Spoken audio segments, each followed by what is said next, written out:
আমলা অপসারণের রাজ্য কমিশন সংঘাত চরমে পৌঁছেছে। ফের জাতীয় মুখ্য নির্বাচন কমিশনার জ্ঞানেশ কুমারকে চিঠি দিয়েছেন মুখ্যমন্ত্রী মমতা বন্দ্যোপাধ্যায়। ভোটের আগে এইভাবে এত রদবদল কেন, এই প্রশ্ন তুলে চিঠিতে কোনো কারণ ছাড়াই বদলি বলে ক্ষোভ প্রকাশ করেছেন মুখ্যমন্ত্রী মমতা বন্দ্যোপাধ্যায়। আমলা অপসারণের বিকেলে সুর চড়ান মুখ্যমন্ত্রী। আরো বিস্তারিতভাবে জানবো, সঙ্গে রয়েছেন প্রতিনিধি রক্তিমা দাস। রক্তিমা, আমরা দেখলাম গতকাল নজিরবিহীন ঘটনা ঘটলো এবং ইতিমধ্যে মুখ্যমন্ত্রী মমতা বন্দ্যোপাধ্যায় চিঠিও দিয়েছেন, ঠিক কি জানা যাচ্ছে?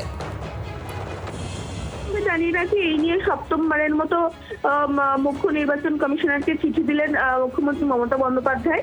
এবং দেখো, সেখানে এই যে পরপর আমরা দেখলাম যে একেবারে নির্বাচনের নির্ঘণ্টে প্রকাশ হওয়ার পরেই আমলা বদল হলো রাজ্যে, তা নিয়ে তিনি মূলত অভিযোগ করেছেন এবং সেখানে মুখ্যমন্ত্রী স্পষ্ট দাবি করেছেন যে নির্দিষ্ট অভিযোগ এবং নির্বাচনী আচরণবিধি লঙ্ঘনের কোন রকম অভিযোগে ছিল না এই সমস্ত অফিসারদের বিরুদ্ধে, তারপরেও বদলি করা হলো।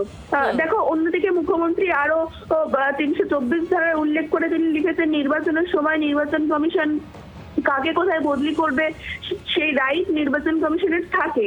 কিন্তু দেখো, অতীতে দেখা গিয়েছে যে এই ক্ষেত্রে বরাবর রাজ্য সরকারের সঙ্গে পরামর্শ করা হয়েছে, কিন্তু এক্ষেত্রে তা করা হয়নি।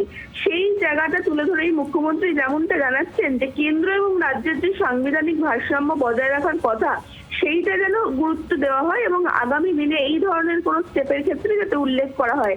এবং আরো গুরুত্বপূর্ণ, সবশেষে কিন্তু মুখ্যমন্ত্রী হাতে লেখা বেস্ট অফ লাক জানিয়েছেন তিনি জ্ঞানেশ কুমারকে।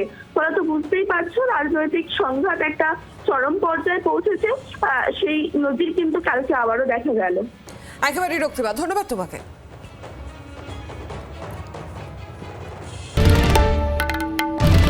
বাংলার আওয়াজ, বাঙালির আবেগ, জি 24 ঘন্টা।